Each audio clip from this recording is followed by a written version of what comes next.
સદગુરુ બજરંગદાસ બાપાની,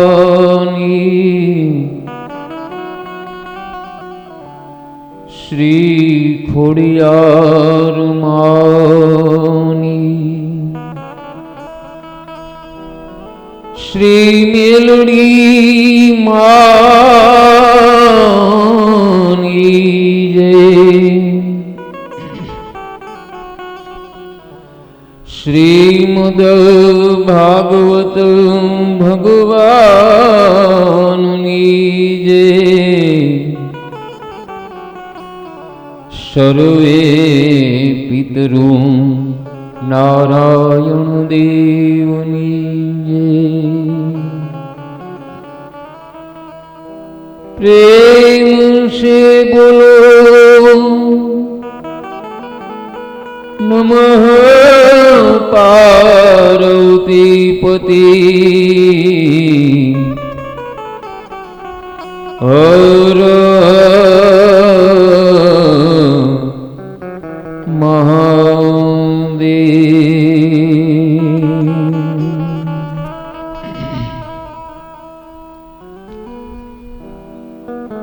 વક્રતુંડ મહાકાર્યે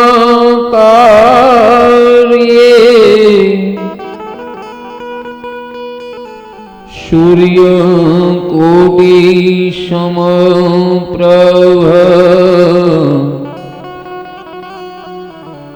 નિર્વિઘ્नं કુરુ મે દેવ, શુભકાર્યેષુ સર્વદા।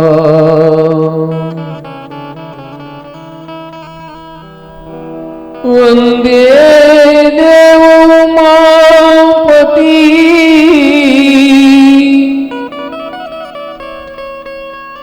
શૂરગુરુ વંદે જગત કારણમ,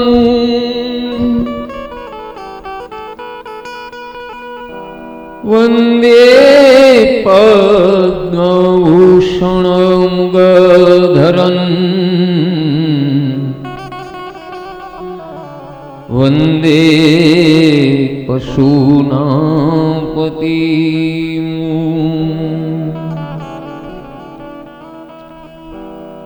નારાયણા નિરાકારં નરવીરન્નરોત્તમમુ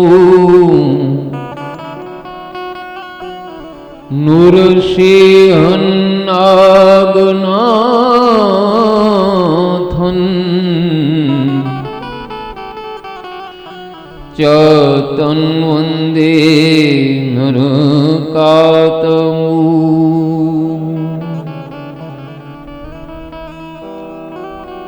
વસુદેવસૂતન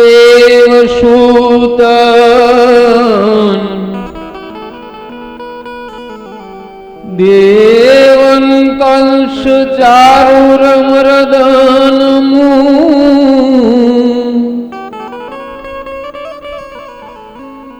દેવકી પરમાનંદ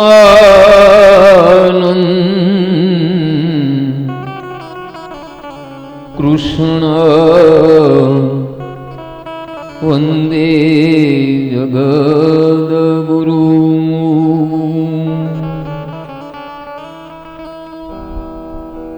આઈએ હનુમંત બિરાજીએ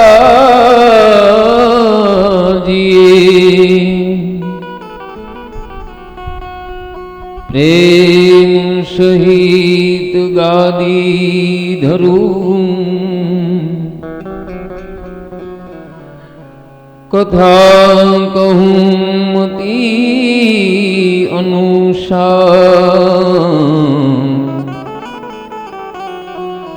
પધારીએ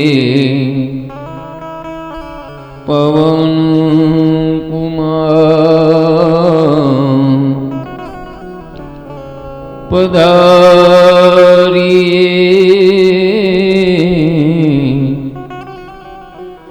શ્રી ભૂરખિયા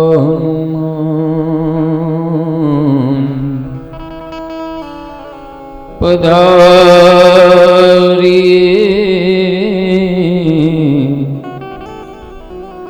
ભૂરખિયા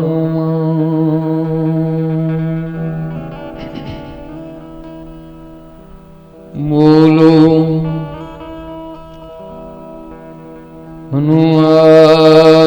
હનુમાનજી મહારાજ કી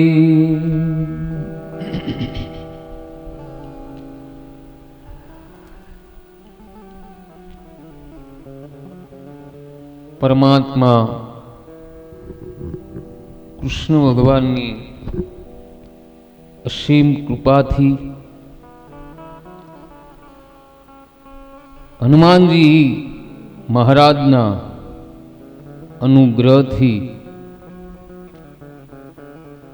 સર્વે સંતોના આશીર્વાદથી સીતારામ ધૂન મંડળ દ્વારા હરેશદાસ કુબાવત ધર્મ પ્રચારના અર્થે સર્વે પિતૃ મોક્ષ કલ્યાણ અર્થે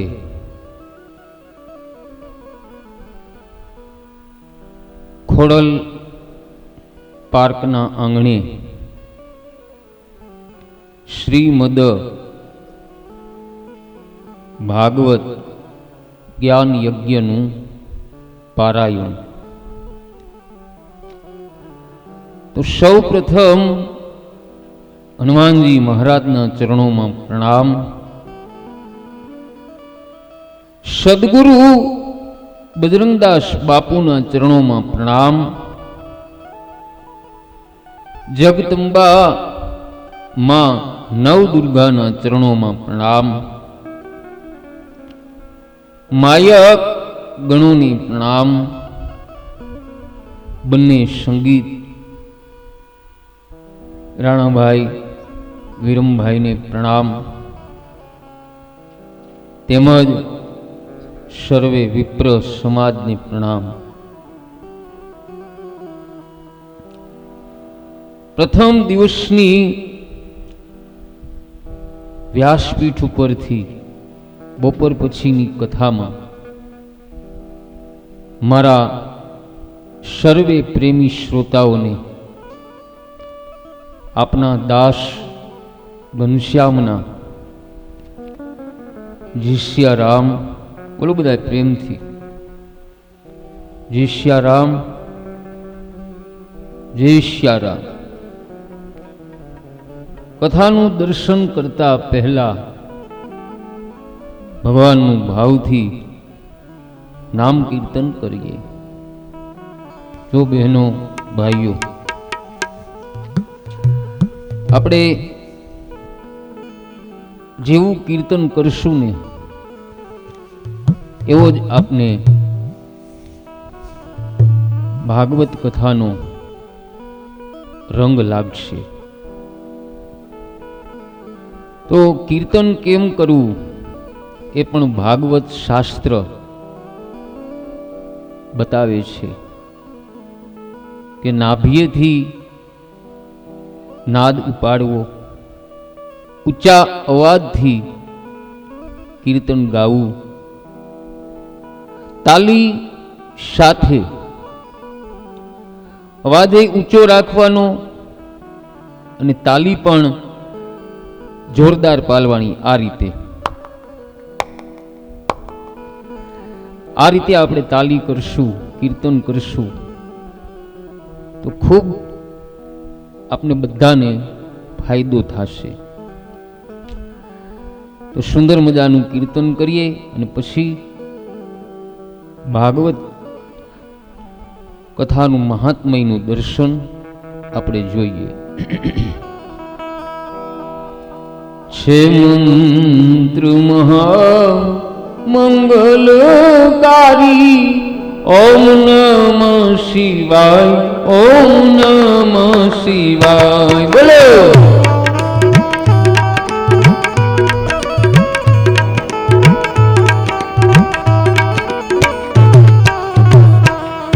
એ પૂજબો સવનર નારી, ઓમ નમઃ શિવાય, ઓમ નમઃ શિવાય. ઊંચા અવાજથી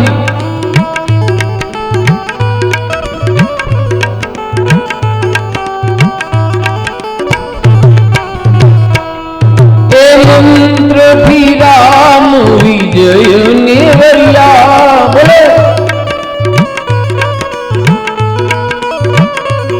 શ્રી રામેશ્વર ને યાદ કર્યા,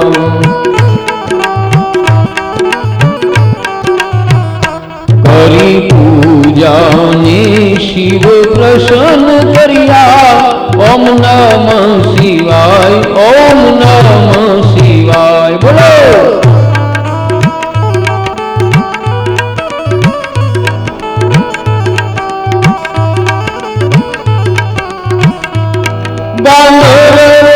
જેનું ગાન કરે,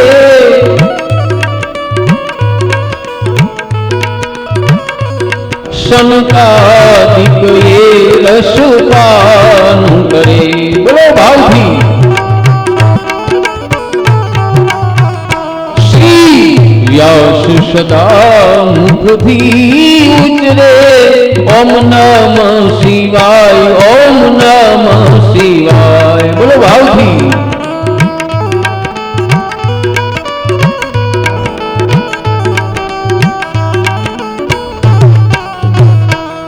યમ કુબેર ઇન્દ્ર દેવો કહે,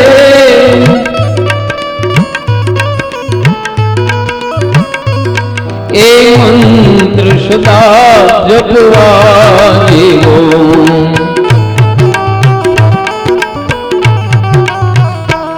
શ્રદ્ધા રાખી શિવને સેવો. ઓમ નમઃ શિવાય, ઓમ નમઃ શિવાય. હલો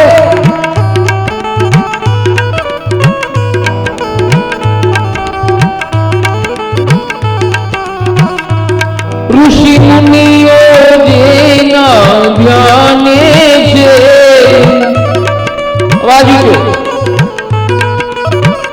એ વળી વેદ પુરાણ ના પાની છે.